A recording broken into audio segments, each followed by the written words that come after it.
Halo guys, welcome back to market update ya di minggu ketiga ya, ke minggu ketiga ya, minggu ketiga ya, ya kayak minggu ketiga ya. Ya sorry ya kemarin nggak update di awal-awal minggu karena mungkin agak enak badan ya, jadi sorry baru sekarang bisa update-nya. Nah, oke. Seperti biasa kita mulai update kali ini mungkin dengan Bitcoin ya, sama seperti biasa. Nah, oke, untuk Bitcoin kalau saya lihat di sini itu cenderung apa namanya ya, sideways ya, beberapa minggu itu sideways, dan di sini cenderung sideways-nya turun ya di candle weekly ini. Apa namanya, cenderung ini terlalu ketat, ini range sideways-nya itu terlalu ketat, jadi termasuk mungkin yang sideways beberapa hari nggak gerak gitu. Nah, mungkin kalau dari apa namanya, weekly-nya itu nggak kelihatan, coba kita ke daily aja dulu. Nah, di time frame daily ini kita lihat bahwa market itu ada candle engulfing di daily-nya, ada candle engulfing di daily-nya. Jadi patut diwaspadai atau mungkin patut diperhatikan bahwa candle engulfing di sini bisa aja membalikan harga menjadi bullish. Ya, kalau kita lihat di sini itu malah ada potensial dia overbought dan ada potensial untuk turun ya. Ya, kalau kita lihat di sini kita bisa pakai mungkin kalau miring itu resisten seperti ini, support seperti ini ya. Bisa pakai support seperti ini, dan kita bisa juga pakaiin trendline miring dari atas sini ke sini. Nah, itu bisa aja. Yang jadi masalah itu ketika mungkin kita bisa pakai mungkin apa namanya, support di sini, support horizontal di sini dan resisten horizontal di sini. Nah, ini termasuk range sideways yang apa namanya, cukup lama ya, cukup lama, cukup besar ya. Bisa dibilang ini nanti penentuan. Kalau dia tembus maka ada potensial naik, kalau dia turun maka ada potensial kalau dia break turun ya dia ada potensial untuk junam. Seperti itu ya. Kalau kita lihat dari daily, kalau saya lihat dari daily itu kayak malah ada potensial untuk ini double bottom ya, tapi diwaspadai bahwa ini udah overbought ya. Kalaupun dia naik mungkin naiknya terbatas ya, kita tandain satu zona atas ya, resisten atas di sini.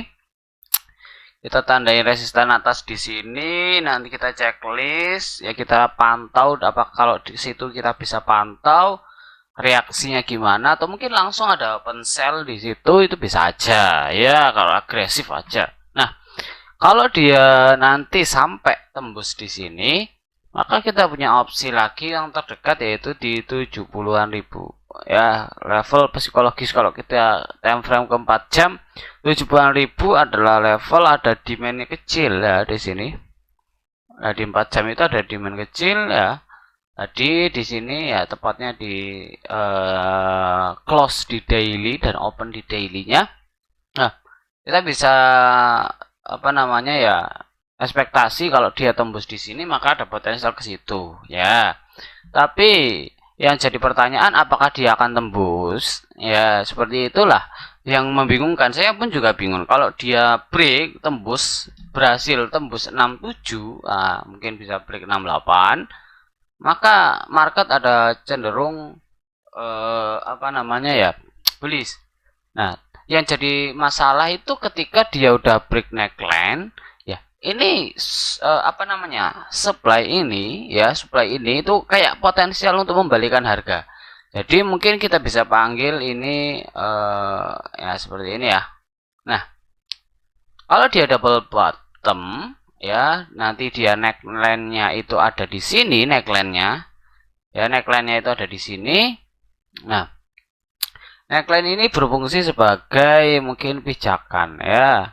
Kalau dia tembus, nanti tembus neckline ya, kalau dia berhasil tembus neckline, maka dia ada potensial ke situ, ke atas di zona supply. Nah, di zona supply ini jadi penentu apakah dia supply-nya itu mantul ataupun dia turun. Ya. Kalau dia turun, maka ya, ada potensial nanti sini jadi head and shoulders malah jadinya. Atau mungkin ini adalah manipulasi, atau mungkin bisa gini, dia turun head and shoulders, dia naik, dia turun. Nah, itu bisa aja. Seperti itu ya. Jadi ada beberapa kemungkinan dia kalau double bottom ya, bisa aja nanti dia top di 67 di supply zona atas.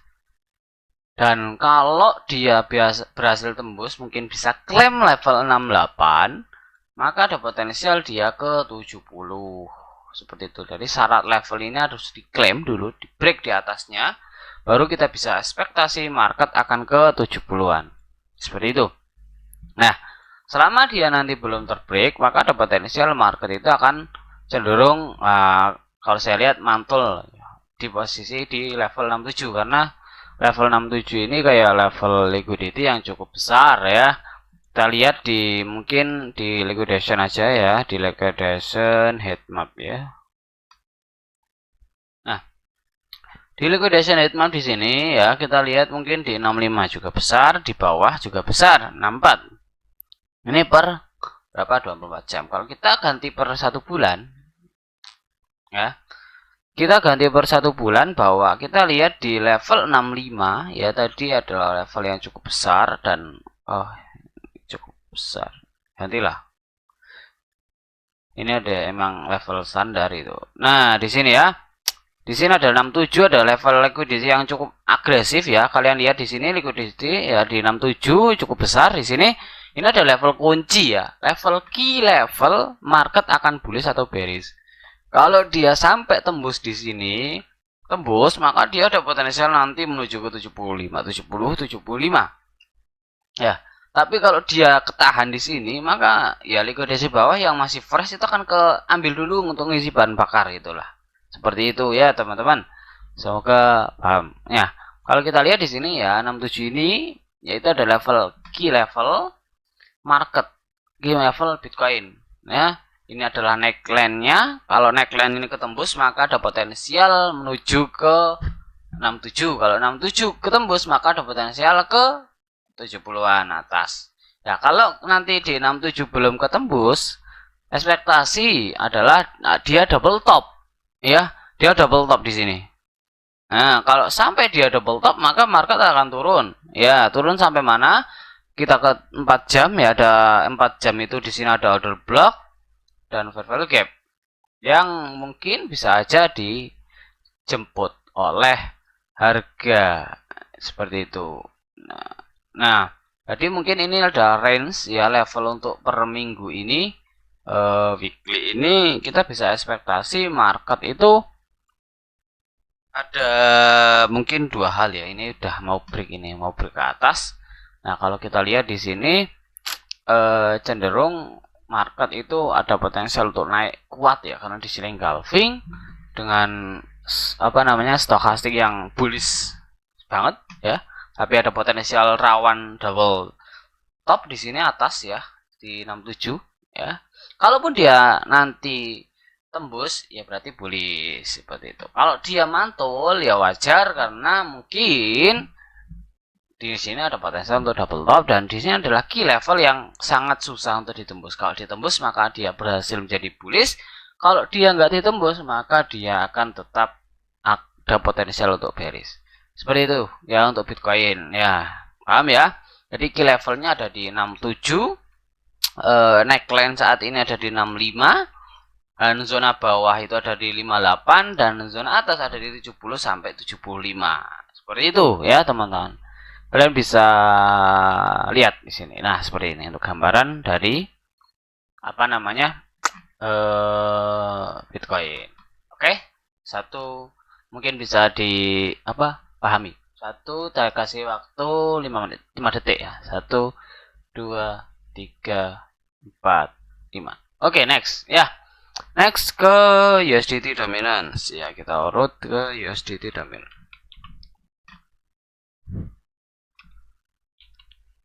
Oke. USD dominan kalau kita lihat di sini itu cenderung dia apa namanya sideways ya. Sideways ya teman-teman, dia sideways. Dia itu mau kemana di dailynya? Atau mungkin di weekly-nya? Di weekly-nya itu mau kemana sih? Ya, di weekly-nya itu mana kan? Dia itu kebalikannya dengan Bitcoin di USD dominan. Jadi kayaknya candlenya kebalik. Ya, gitulah. Nah, kalau kita turun ke satu hari ya, kita lihat mungkin kita masih berada di range sideways, yaitu di range low point di sini di sekitar 8 ya, emang ya ini cukup kecil lah range sideways ya ini. Terus atasnya bisa kita pakai di range atas ini ya. Nah, jadi kalau nanti range ini memantulkan harga, maka market akan kembali bearish. Seperti itu kalau dia berhasil mantul. Tapi kalau dia nanti tembus break dan klaim 8% ya, maka ada potensial untuk ke 7,6 ya. Berarti marketnya akan bullish, kriptonya, Bitcoinnya. Sorry. Nah, Bitcoinnya akan bullish ketika dia udah tembus di sini. Ya, seperti itu. Jadi, mungkin level ini ada level penting menurut saya, level kunci ya yang patut dipantau untuk harga. Ya, level USD dominan. Ya, jadi ini mungkin bisa jadi level kunci. Apakah dia akan membuliskan market ataupun membeariskan market. Seperti itu. Nah, ini USD dominan. Nah, selanjutnya kita ke mungkin ETH.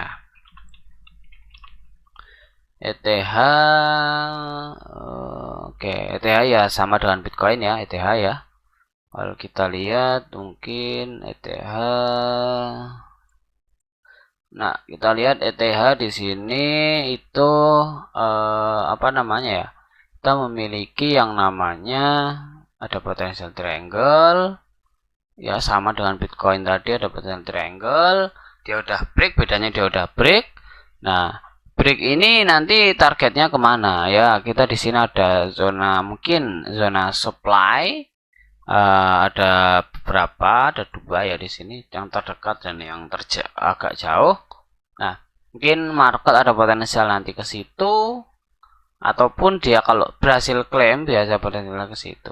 Nah, kalau dia ada reaksi penurunan volume atau penurunan gerakan, maka ada potensial untuk turun. Ya, seperti itu. Karena kita lihat di bawah di daily itu ada fair value gap banyak banget ya. Di sini ada fair value gap yang cukup besar, maka cara apa namanya, cara yang saya lihat itu kayak rawan untuk turun ya, rawan untuk turun. Jadi marketnya itu cenderung bullish, tapi level-level ini itu menjadi level penting apakah dia akan memantulkan harga ataupun enggak, yaitu di level di 2000 dan di 2120-an ya, seperti itu. Jadi secara tren itu marketnya masih bullish, tapi waspadai level-level di atas seperti itu ya. Oke, untuk altcoin kita bisa pakai mungkin total tree ya, total tree dulu. Oke, hapus ya, ulang ya. Nah, total tree di sini, total tree itu cukup sideways yang apa namanya, kayak ulat bulu di sini ya. Ulat bulu, dia naik turunnya candlenya lebih panjang ekornya ya, kayak malah gimana ini ya, tapi ini ada tanda-tanda positif, stokastiknya ada potensial cross naik, kemungkinan market ada potensial ada inflow yang cukup masif di market kripto ini ya. Tapi tidak lupa bahwa kita itu masih sideways di 1D-nya.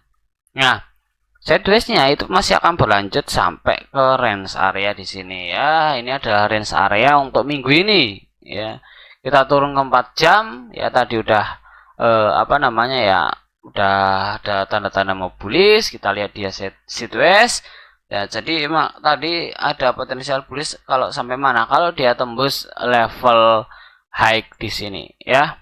Kalau dia berhasil klaim high di sini, maka ada potensial market itu untuk ya mungkin dia terpantul di sini, cari pijakan, kemudian naik lagi seperti itu. Ya mungkin minggu ini ada potensial untuk kenaikan ya, bisa aja minggu ini ada potensial untuk kenaikan. Oke. Itu untuk total 3. Ya, kalau kita lihat mungkin dari data tadi ya, pembelian Bitcoin. Bentar. Nah, untuk per kuartal 3 itu emang rata-rata bullish ya, tapi untuk Agustus ini itu rata-rata bearish ya. Baik, rata-rata bullish tapi kebanyakan bulan Agustus bukan persentase, ini kan rata-rata dari persentase ya. Tapi kalau rata-rata yang terjadi di bulan Agustus itu bearish ya, seperti itu. Nah, kalau per minggunya, minggu besok atau mungkin minggu ini ya, itu rata-rata marketnya itu apa ya? Sebentar. Nah, kok belum ada? Oh, salah kecepet kebanyakan. Nah, di minggu ini rata-rata marketnya itu minus atau mungkin close di bawah opennya. Walaupun ini sedikit banget ya.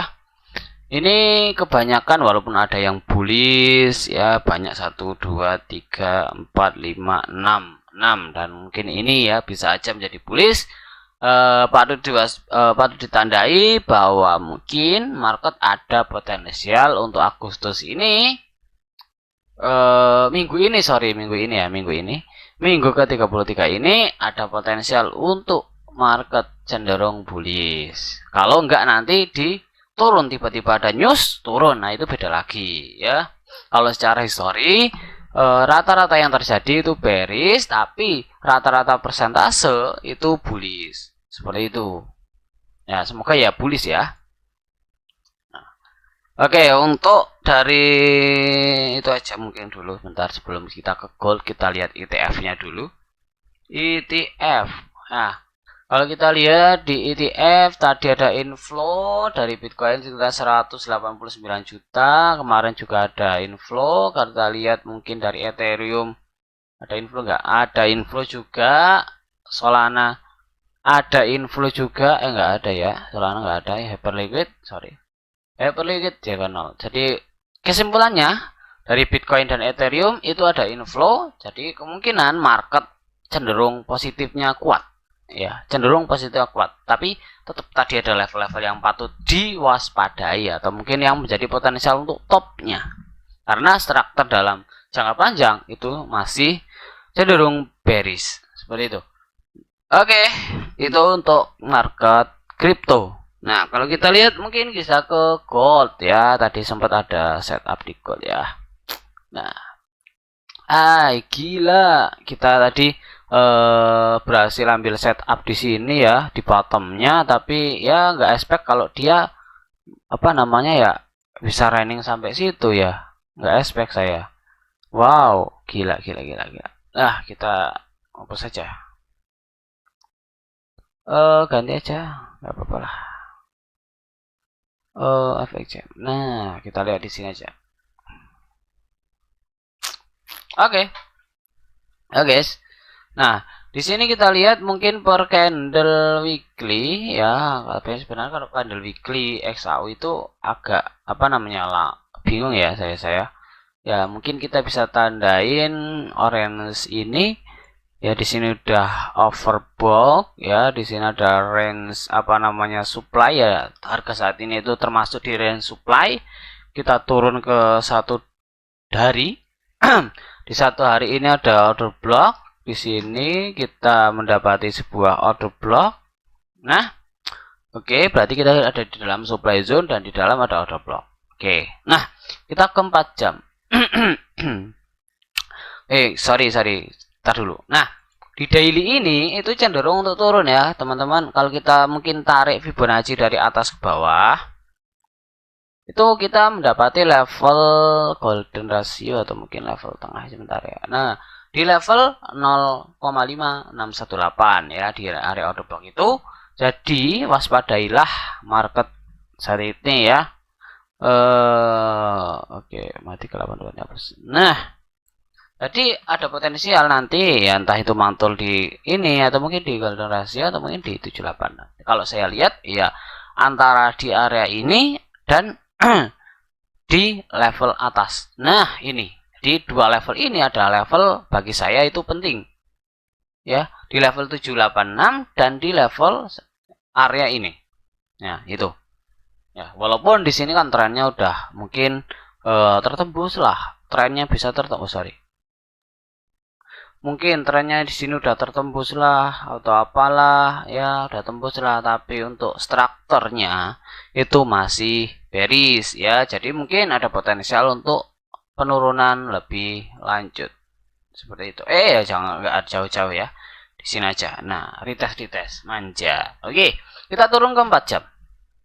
Nah, di 4 jam ini kalau kita lihat apa namanya ya, cenderung untuk bullishnya itu kuat banget ya teman-teman. Bullishnya itu kuat banget saat ini. Kita lihat, kalau kita lihat ya mungkin ini bisa jadi bull flag ya, bisa jadi bull flag. Nah, bisa jadi bull flag di sini. Kalau dia tembus maka ada potensial ke 618 nya tadi di 534 ya. Kalaupun dia apa namanya nggak tembus maka ada potensial retest dulu seperti itu. Nah, ini agak susah sih, ini apa namanya, nggak dihapus semua, ini tak hapus semua aja. Bukan tak hapus ya, nggak usah dihapus ya, nggak usah dihapus. Nah, agak susah ini ke 1 jam coba. Nah, di sini 1 jam. Oke, kita lihat di sini ya, sama ya, tetaplah bull flag lah. Jadi market ada potensial kalau kita ekspektasikan sini bull flag. Kalau dia tembus maka ada potensial untuk bisa sampai di di 786 ya, di 4000 berapa sih, 4700-an lah, ada potensial ke situ. Seperti itu untuk gold ya. Ya entah itu nanti ada gerak turun atau naik turunnya di dalamnya, itu pikir nanti ya, kita update per harinya. Oke, selanjutnya untuk DXY. Wow, DXY-nya turun, pantesan market gold-nya itu apa namanya, market gold-nya turun, apa, bullish banget ya. DXY-nya turun, ini ada news apa ya? Ini DXY-nya turun, market gold-nya itu bullish, sangat-sangat bullish, keren sekali ya. Oke, kalau kita lihat di sini, sebenarnya aku belum lihat area yang cukup ya, bagus ya. Kita mungkin ke 4 jam coba, daily coba. Ini masih area besar ya, area besar ya. Wow, oke, mungkin kita bisa pakaiin di sini aja lah. Nah, oke, jadi market USDT DXY itu masih ada potensial untuk penurunan ya. Kalaupun dia turun-turun jauh, ya berarti ada potensial untuk ngejar di sini.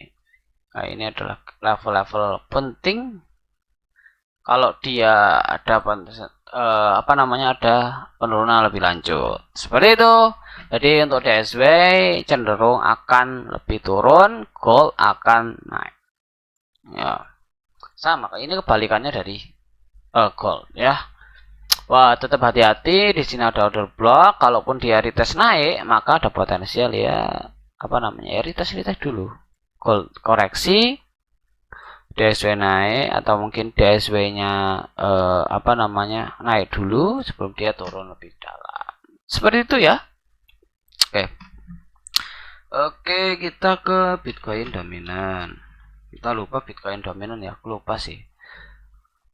Udah lama nggak bahas Bitcoin dominan karena menurutku Bitcoin dominan udah nggak ngaruh banget sih. Sorry ya. Bitcoin dominan itu nggak gerak dari beberapa waktu ini, banyak banget ini. Bisa dibilang ini udah tembus, harusnya bearish, harusnya. Tapi kalau bearish, Bitcoin dominan bearish, gimana nasib para institusi? Ya, kayaknya Bitcoin dominan bearish itu nggak mungkin ya untuk saat ini ya, karena udah di backup oleh institusi dan negara. Nah, kalau kita lihat mungkin Bitcoin dominan itu cenderung sideways, dan saya nggak akan expect dia ada penurunan. Kalaupun dia turun, saya expect support di level ini untuk apa namanya ya, untuk memantau dan di sini ada level resisten ya atas, kita bisa pakai. Nah, kalau dia turun maka dia ada potensial untuk mantul dari situ, ataupun kalau dia naik maka dia ada potensial mantul dari situ. Nah, itu Saya nggak ada expect dia turun ataupun naik, karena apa? Karena kalau Bitcoin dominan ini turun, maka bisa dibilang banyak yang lepas Bitcoin. Ya, institusi nanti gimana kalau lepas Bitcoin? Nah, kalau Bitcoin naik, nah itu Bitcoin dominan naik, berarti banyak yang beli Bitcoin, ya, atau mungkin banyak yang transaksi di Bitcoin, entah itu jual atau beli. Seperti itu ya, teman-teman. Oke, kayaknya sudah seperti itu, sudah semua ya. Udah semua ya. Kalau untuk news, belum terlalu signifikan ya, karena Clarity Act ditunda, dan ya soal geopolitik tetap dipantau ya. Trump itu agak aneh kemarin, apa sempat-sempatnya bisa-bisanya dia klaim Selat Hormuz ya. Jadi tetap dipantau untuk perkembangan market saat ini. Semoga bermanfaat, semoga profit ya teman-teman. Ya itu mungkin tadi udah ada apa ya tadi ya, kita ada Bitcoin dominan, DSY, Gold, Total Tree, Ethereum, USDT dominan, dan Bitcoin ya. Seperti itu. Semoga bermanfaat untuk market update kali ini. See you next and bye bye.